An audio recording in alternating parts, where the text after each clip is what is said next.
Have you ever felt like quitting? Just throw it in, just pitch in the towel, quit.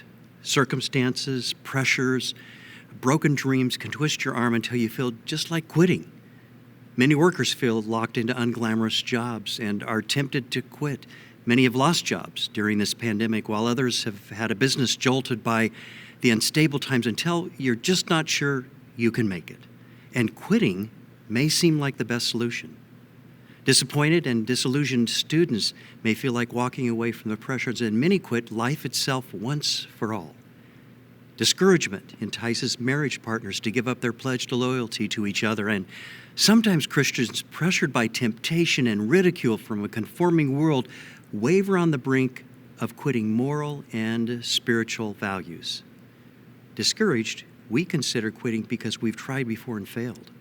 How many do you try before you quit trying? What do you do when you feel like quitting? You begin again. Our lives are filled with new beginnings. The world, it likes winners. I've discovered God loves beginners. Are you listening to this having maybe faced a recent failure, a tremendous physical loss, a financial loss, or an emotional loss? Something has gone wrong in your family, your work, your schooling, your dreams. The one question I want us to ask is, how do we begin again when we feel like quitting? When we feel like quitting, what do? We begin again. Winning is the price people pay to go on in spite of the fear of failure. Success is failure turned inside out. Real success isn't winning, but beginning again. In the Gospel of Mark chapter 6, verses 45 through 51, we learn it's time to begin again. This must be an important Bible lesson since it's found in all four Gospels, Matthew, Mark, Luke, and John. Jesus had just fed the 5,000 people, and he instructed the disciples to go over to the little town of Capernaum, which happened to be their headquarters area. It was there where they would spread the influence of Jesus. Notice, first of all, that we can feel like quitting and not beginning again, even when we're doing our best for God. It's natural to feel this way when faced with discouragement. I love the Bible because it shows real people just like you and me. Here they were, disciples, real people on the Sea of Galilee, trying to make that 7-mile journey across to the other side, just a short trip across, which should not take very long at all. But a great storm came up on the Sea of Galilee, a tremendous discouragement, tempting them to quit. It was common for storms to develop quickly on the Sea of Galilee, just as it is common for difficulties and problems to develop rather quickly in our lives that discourage and frighten us. Verse 48 tells us that it was the fourth watch. The Jewish day was divided by 6 a.m. to 6 p.m. and 6 p.m. to 6 a.m. The fourth watch was approximately 3 a.m., the darkest part of any night. It has been said only when it's darkest do the stars come out. You are one of those stars. In John's account, chapter 6, verse 19 of this same story, it tells us that they had rowed 3 or 4 miles. It's 3 a.m, no telling how long they had been out there on that bumpy, wind-blown sea rowing. If you could put yourself in the place of one of those disciples for just a moment, I would imagine that you would feel like quitting and not willing to begin again. If we listen carefully, perhaps we could hear them. What's the use? We're not going anywhere. Why did Jesus send us out on the sea when he knew there was going to be a storm? I wish Jesus was here with us to save us.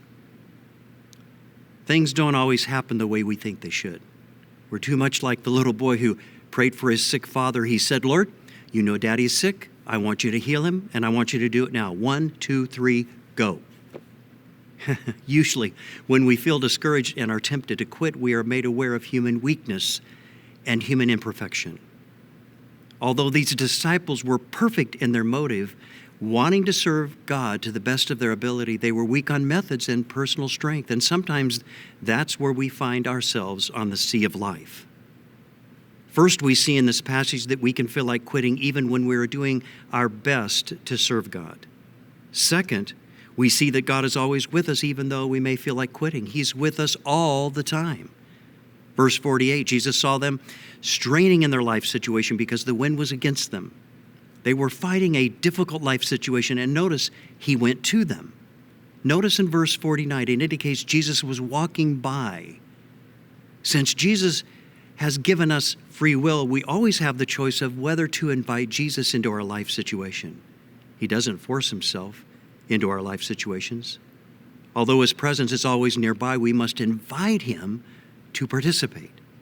Suddenly, in verse 48, the disciples saw Jesus and they were afraid. Think about it. It was the darkest part of the night, out in the middle of the Sea of Galilee. The wind's blowing, the high waves were rolling over the side of their boat onto the deck where they were rowing, and I can imagine the chaos as they strained in the storm and in that boat. I can see them rocking back and forth, knocking elbows, clattering oars against each other, and jamming knees in each other. Each was trying his best to save the team. Complete confusion. During all that fear and discouragement, and as Jesus was about to pass by them, the disciples realized that someone was out on the water. They first thought it was a ghost. But Jesus said to them, listen to these words, "Take courage, it is I, don't be afraid." Verse 50. When they realized it was Jesus, the King James Version says they willingly received him. They were so excited, they said, "Come on in." Jesus then entered the boat and calmed their fears with his presence. The disciples were ready for Jesus to guide them. They were willing to give him the proper place in their craft. They were ready to begin again. Above the darkest hours of your life, Jesus will always be nearby. Sometimes we don't recognize his presence because we're overcome by fear or discouragement.